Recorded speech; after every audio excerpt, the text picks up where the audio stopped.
we go. Yes, no, maybe so. Alright, what's up? I'm back in Dothan this week, so it's nice to do the in-person stuff versus the Zoom calls. I mean, I'm thankful for the feature, the ability to have it, but I much prefer in-person stuff. I don't know if you can do it the way we're doing our live, but you can invite people to your live stream, I think, can't you? On Facebook? With, am I thinking of something else? On Zoom? No, we can go live on Facebook. I can go live on Facebook and invite you. Yeah, there's... I know on our personal accounts we can do stuff like that. I'm not sure about business accounts. But yeah. Always playing with new stuff on online. Facebook, I think that ability will come up pretty soon because they're trying to open up more live streaming stuff because of all the social distancing guidelines which are still in place. Yeah, they have those in most rules. areas. Here, we're kind of 6 feet apart. Ish. But we came up with a show name. Yes. So Dothan Biz Talk, and that's what we'll use. We'll use it as a hashtag. That's make it an easy way to find the videos and all that kind of stuff. So yeah, Dothan Biz Talk. Dothan Biz Talk. We are B-I-Z. two businessmen. I play golf. I don't know about you, man. I'm not a business person. If I mean, if the client wants to go play a round or two, I'll go as far as I can go. I've never finished a course, put it that way. Yeah, I know, right? I haven't done that many. So, real quick, good to have Bane back. Summer's coming along. One of the good things that we can go ahead and do some of this stuff remotely. But we want to go over, because the primary reason we're making this show is to help businesses make content on a budget. And one of the things I want to show was my equipment. We got over a few of Bane stuff. This I actually just got in the mail today. I just opened it and we should have done an unboxing video. He was opening it up and like, oh, yeah. We should have done an unboxing video. But I mean, there's not much to it except for basically the case and the tripod anyways. Yes. So this is the company. It's called Rivali. Rivali? You use this, right? Rivali. Yeah. Rivali. Well, I use the brand. I've got a heavy-duty tripod with the fluid head on it. Back when I started with the Bane Tech videos, it was one of the recommended tripods from a buddy of mine. I've had it since. It's like, I don't know, 8 years now. Oh, wow. So, I mean, you can definitely tell it's been used, but it's still going strong, and I still use it like on a regular basis. My first videos are from a tripod I bought from Walmart. And you got to show them this, because yes, that's what I'm going to show them. I like the mount more than the tripod, actually. The mount is probably the best part about this. So, I don't know if you can see the brand name there. Switch over to the wide. Okay. Okay, so the brand name there. This sucker not only springs, but has a tie down too. And the best thing about it is a lot of people, they gotta take their phone out of the case. This one will securely hold my phone in the case. And it's really good. As you can tell, it's really sturdy. That was one of the recommendations I sent Tony, because my biggest frustration with some of the other mounts is like they're just spring loaded, and so he's got a Note 10. That's one of the biggest phones you can get. It's expensive. And so, and then if you put a case on it, that's even more girth that you got with it, and you end up like I've had phones fall out of those kind of spring loaded ones. But this one here, you tighten it down and it's not going to go anywhere, so it's nice and secure. This only was it $10 on Amazon? 10, 13. The whole setup you're looking at. This is a really girthy, strong tripod. My first tripod was from Walmart, and that was balling on a budget. That sucker was like $5. I think it was like Sunbeam or something. Yeah, something Sun. It broke. I mean, I don't know if you guys can see this. This is 70 some inches, I think. You just keep going, you know. It gets pretty tall too. So I'm 6'3" or 4", depending on what shoes I'm wearing, and that's, I mean, 6 feet. It's got levels on it. It's really beefy. Definitely, I'm actually going to be making some videos with a client today using this for my own marketing.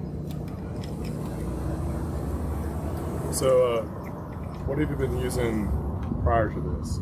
Well, I have if you watched a couple weeks back, I have my Smooth Mobile, which I love. It's great to use. But it is battery powered, and it also has limitations. It's not as tall. You can't get off the ground with it, really. So, and it's a fairly expensive product. It's $165. Most businesses can't afford that. There's 3 different tiers of them too. I got the middle tier one. The cheaper one's like $100 and something. The top of the line one's close to $300. which might be my purchase later on this year for tax reasons. Tax reasons. And I really like it. So I've been using that before. When I first started off with my Toyo Tony videos, I was using whatever will hold the phone out. So like a stapler, my PC monitor. Just anything with some weight in the Anything back, with right? weight in the back that would hold the phone I was using. Hold the phone. But this setup, what you're looking at, it's all on Amazon. I can shoot you links to it as well. Probably $70 shipping and handling. And it's very affordable. Less than $100 for most businesses. Good setup, and you can start making your content using this. And then, so it's just 2 pieces of gear plus your phone. Yep, 2 pieces of gear plus my phone. And for the mass majority of us, your phone is more than sufficient for what you're doing. I haven't played with everything here, so I don't know what all this stuff does. So basically, Bane does. I'll show you. You twist this way, and that helps with your tilt. And then the sides here, it should, the sides, that way can go with your panning. And then this right? Yeah, if you want to go portrait, just go that way. Or them TikTok videos, folks. TikTok. Yeah, TikTok. That's your video. I mean, vertical videos is actually not a bad idea for everything, because we think about it when you're scrolling through a phone, what's going to take up the most space on the screen? A vertical video. So it's actually not a bad idea just to shoot videos this way, just for the sake of mobile type stuff. So speaking of content, like one of the things that's part of the game is our topic for comments. Our comments.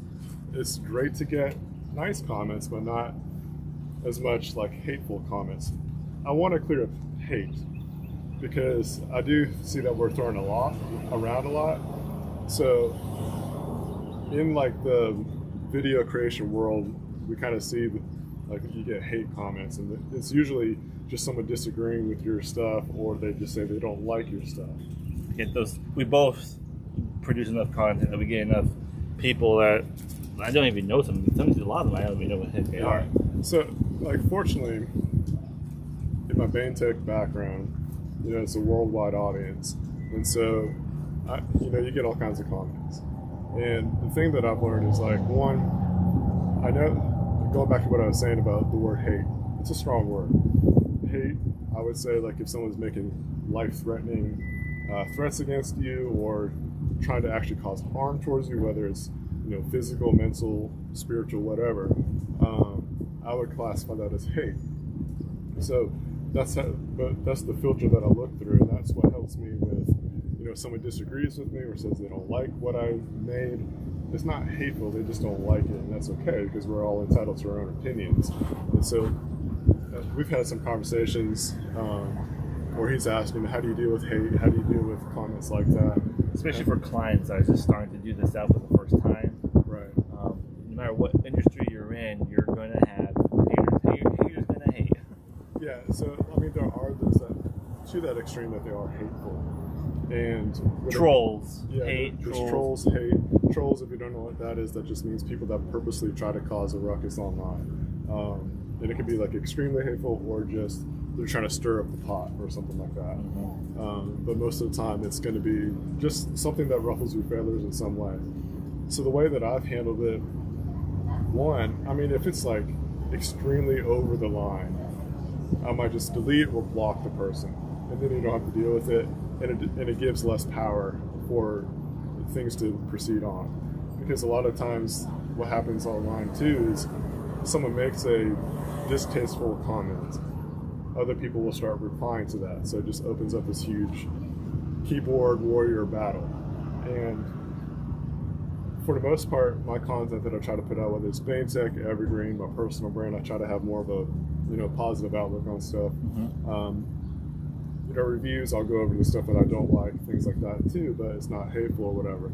And people don't agree sometimes. But so the way I handle those comments that are actually hateful, I'll just block it. Or if it's spammy, if you're spamming me, you get a block anyways. I'm not here to buy your stuff. I might go on a rabbit trail about that in a second. But the other thing is too, it's like, even if someone's leaving negative comments or they're going against your opinion or something like that, it's engagement. So it's okay to leave it there. It's engagement. You want engagement. It doesn't have to be the engagement that you want every time, as far as like comments or agreement or whatever. But because you're getting those, that people are interacting with your content, you want that even if they don't like it. So a few things to touch base on that. First of all, if you guys watch Gary Vee, he gets a lot of questions about hate as well. Normally for myself, on my company, Pathfinder Digital Marketing, I deal with a lot of people. Sometimes my hate mainly is people telling me I'm doing something wrong or they can't follow along in my instruction videos. Things along that, just disagreements. Most of the time for me, I haven't had to block anybody yet, but I have respond to them. Yeah. First thing first, I mentioned it's content. They took the time out of their day to sit there, watch your video, 60 seconds, 5 minutes, however long it is, and said something. If you can reply back, you can't control what people say about you online, but you can navigate the conversation, and that's something very strong to do. And if you watch Gary Vee, he says, you know, somebody took the time out of their day to watch your stuff, and they don't want to be a sad person and just blankly just say mean things, then by all means let them. Like you said, here online, you can block them, you can delete the comments. It just kind of depends on how bad the thing is like, in my opinion too, like even if someone says something really distasteful or just an open line in a sense, it's not a reflection on me, it's a reflection on them. And so let them show themselves. It's documentation of them not being a good person, right? True. And you still have that engagement. So like I said, but at the same time, I don't want to cultivate that kind of culture in my content, so I do have to go back to what you're like navigating stuff. There's that term, killing with kindness. So especially if you're a business page, you don't want to blast somebody. There are some companies like on Twitter, like Wendy's, like they've got a pretty good reputation of blasting McDonald's, yeah, or people that visit there. They're hilarious. But they've branded themselves to be like that.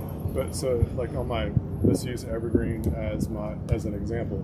I'm not going to do that to anybody on my stuff because I want to have a good customer service kind of reputation. I may personally have said a few things on my Twitter account.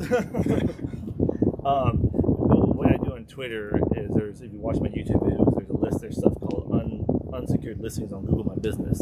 And my favorite thing to do is to find government facilities that are unsecured. And I'll reach out to them privately and let them know, hey, your stuff's not secure online. If they don't fix it, then I blast them on Twitter. It's fine. Yeah. What's funny is like I treat each social media platform different than the others. Of course, Evergreen is going to be more curated for like the professional business stuff. My personal brand is like stuff I'm passionate about. Twitter is like just open conversation. Yeah, Twitter for me, everything's digital marketing related. Twitter and TikTok are more of the relaxed side and other side of digital marketing, wherein my LinkedIn, YouTube, and Facebook page are more professional, almost bland.